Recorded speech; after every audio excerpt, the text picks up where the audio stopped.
Hello everybody, Jeff Siegel here, and this is the third video in a series about metabolic flexibility. In video 1, I talked about what is metabolic flexibility, and I gave you this analogy of a hybrid car that has both a gas tank and a battery, and how your body similarly has two different fuel sources, carbohydrates and fats. And ideally, you want your body to be able to switch effectively between burning these two different types of energy.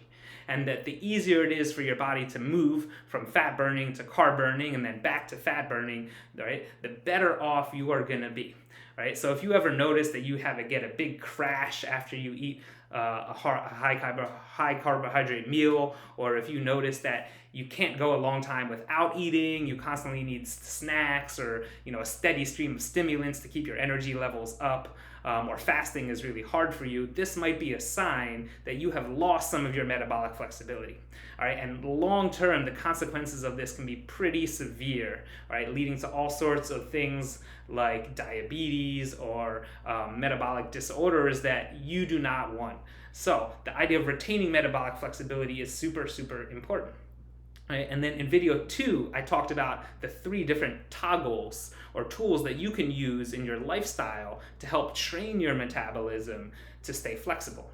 Right? And that is, number 1, managing your carbohydrate intake.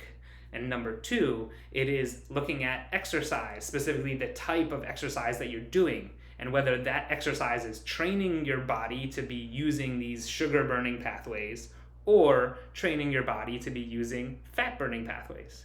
And then the third toggle of looking at your meal timing, right? And how long are you going between meals? Are you giving your body enough time between meals, specifically overnight, to regenerate and to shift over into that fat burning mode? And this is going to help you become what we call fat adapted.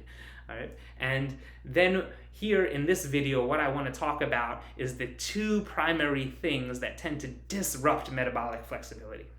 And so although I've been talking about, the body like a hybrid car and using this sort of mechanical analogy, all right, I want to be really, really clear here that your body is way more than a machine.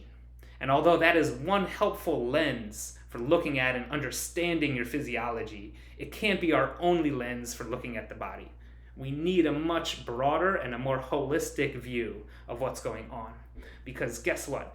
All right, your mindset, your thoughts, your emotions, your relationships, both to people and to the environment, all of that is impacting your body, because your body is not just a machine, it is this complex, biodynamic, ever-evolving organism that is multidimensional, and we need to consider all of that. Because guess what? What's the number one thing that impacts your body's ability to stay metabolically flexible? And that's stress. Now, stress is a big bucket word we use all the time, right? And stress can be physical, certainly in the case of maybe too much intensity of exercise. But the stress I'm really talking about is more mental and emotional stress. Stress that's coming from your work, stress that's coming from your relationships or your family, the things that are kind of pulling your heart this way and pulling your heart that way, and that don't ever fully go away. They linger there in the background. And it's this sort of chronic stress that can really wreak havoc on your metabolism. And the challenge is that even after the stressor is gone, right, even after the event itself may have passed, it can linger in your body for a long time. Those things can slowly dysregulate your hormone production. They can dysregulate what we call your HPA axis, so it can start to create elevated levels of cortisol and other stress hormones. All right, and this is going to dramatically interfere with your body's ability to switch between burning fats and burning sugars. And usually what happens is that it pushes your bodies into this sugar burning mode. All right, and it gets stuck and rigid and fixed there. And then we don't do it any service often in terms of how we eat or how we exercise. But this key piece here of learning how to properly manage and regulate your stress levels so that you can come back to this baseline of calm, collected, cool alertness where we tend to want to be living our lives. And so if you visit my website, Jeff Siegel Wellness, check out some of my resources I have about mindfulness, meditation, and breath work. These are fantastic tools that you can use to help shift your body back into this more parasympathetic rest and digest place. Right? But ultimately, this shouldn't just be like a short little meditative hit for a few minutes. This should be your baseline, your default.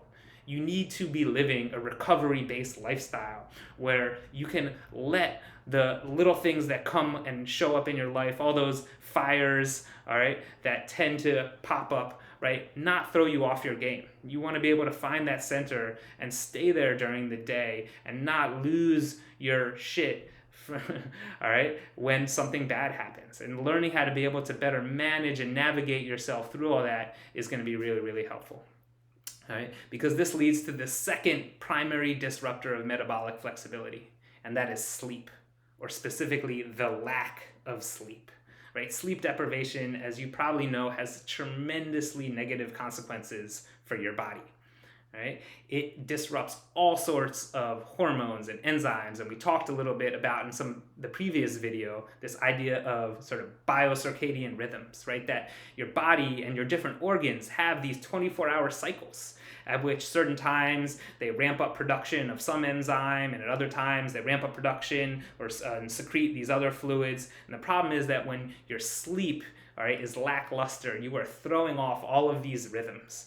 And again, what this does is this leads to a bit of this hormonal chaos, which makes it really difficult for your body to effectively switch between those burning fats and burning sugars, right? It's lost its flexibility. And so protecting your sleep, right, getting sufficient high quality sleep, all right, is going to be so essential to making sure that your circadian rhythms are very normal. That's going to help your body be able to enter into this fat adapted place. Because again, at the end of the day, we want to make sure that your body is resilient, that it doesn't matter whether you have a high carbohydrate meal or a low carbohydrate meal, your body can handle it. It doesn't matter whether you're going 12 hours without eating or you have a bunch of little snacks, your body can handle it. It doesn't matter whether you're doing a ton of long distance exercise or some like super short high intensity thing, your body can handle it. Right? This is the hallmark of a metabolically flexible body that is able to adapt to whatever you throw at it. And so if you want a body that can work for you like that, then pay attention to all of these different variables, right? Respect the ways in which your body can switch between these fuel sources, but how your lifestyle, specifically your stress and your sleeping habits, are going to interfere with that ability. All right? And so until next time, Jeff Siegel here. Just breathe, smile, and stay flexible.